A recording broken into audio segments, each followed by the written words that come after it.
The Australian man who claims to be the son of King Charles III and Camilla has opened up about his plans to meet with Harry, the Duke of Sussex. Simon Dorante-Day has made headlines across the globe with his claims, which he says are the result of decades of research. See box at bottom of the page. Watch above. Simon Dorante-Day reacts to the Queen's death. For more royal family related news and videos, check out Royal Family Now. He is speaking out about his desire to build a relationship with Harry and wife Meghan, Duchess of Sussex, who Dorante-Day believes are being treated very badly by the royal family.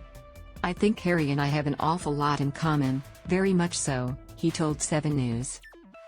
Com.au. "Of all the royals, Harry and I would see eye to eye the most, and I would very much welcome the opportunity to meet with him." Man who claims to be Charles' Aussie son drops DNA bombshell after Queen's death. Obviously nothing public or high profile, and not just he and I as well. "I believe my wife, Elviana, and Meghan would also have a lot in common also. The chance for all of us to talk one-on-one would be very enlightening." The Queensland father of 9 says that the fact that he and Harry are both experiencing hard times with the royal family would give them a lot to talk about. "We are both the black sheep of the royal family, I would say we have that bond," Dorante-Day said. "And I believe Harry would be receptive to my plight. He got effed over by his dad, he has a bone to pick with Charles.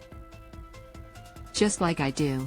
Dorante-Day said the treatment of Harry and Meghan from some members of the public and palace officials had disgusted him. "The first thing I'd do if I met them is I'd give them a big hug. I think they need one, to be honest," he told 7 News. Com.au. "A lot of the criticism they are copying is blatantly unfair. It made me so angry when Harry was told he couldn't wear military uniform to his grandmother's funeral. That would annoy me, would annoy anyone. Harry can't wear uniform, even though he fought on front line, but William can wear his, and he didn't go into combat. The unfairness just really gets to me. Seeing the treatment of him, just my general opinion with complete neutrality, is disgusting. William and Kate can do no wrong, but Harry and Meghan apparently do everything wrong. They can't buy a break." Dorante-Day said he is also frustrated when people discuss Harry's body language at public events. "It's sadly pathetic. Makes me angry from a general perspective, let alone that he could be my half-brother," he said.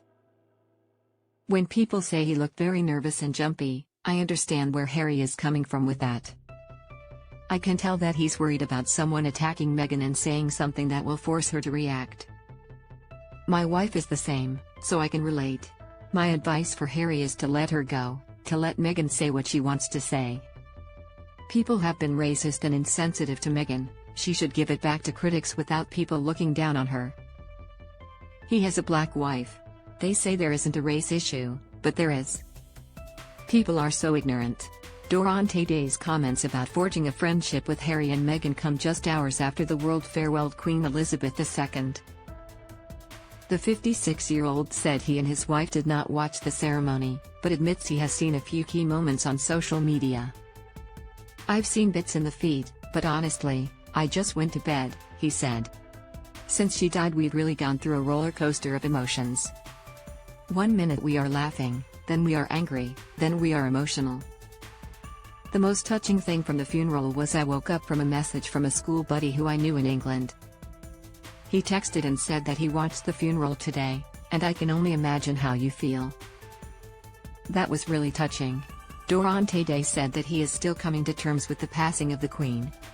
"If they had said come over for funeral, we would have said no because it's her day," he said. "It makes me sad that she's gone. The whole weekend was just a tidal wave. So tired, too emotional, too painful on too many levels. You want to be there in England on one hand, but you don't on the other. It really makes me wonder what Harry is going through and how the funeral is affecting him. There's a lot to contend with when your relationship with your family is at a low, to go through something like this. My heart goes out to him." The case Simon Dorante-Day has provided these claims to support his belief that he is Charles and Camilla's son. Dorante-Day was born on April 5, 1966, in Gosport, Portsmouth, in the UK. At the age of 8 months, he was adopted by a local couple named Karen and David Day. His adoptive grandparents, Winifred and Ernest Bolton, had both worked for the Queen and Prince Philip in one of their royal households. Ernest Bolton also received an Imperial Service Award. Dorante-Day's grandmother told him many times that he was Camilla and Charles' child. "She didn't just hint at it, she told me outright," he said. Dorante-Day's research has shown him that Charles and Camilla first became close in 1965. He claims months later, in the lead-up to when he was born, Camilla disappeared from Britain's social scene for at least 9 months, while Charles was sent to Australia. A historian has claimed the hospital where Dorante-Day was born, as listed on his birth certificate, didn't deliver a single baby during the decade he was born. It's further believed that the names the parents listed on his birth certificate were fictitious.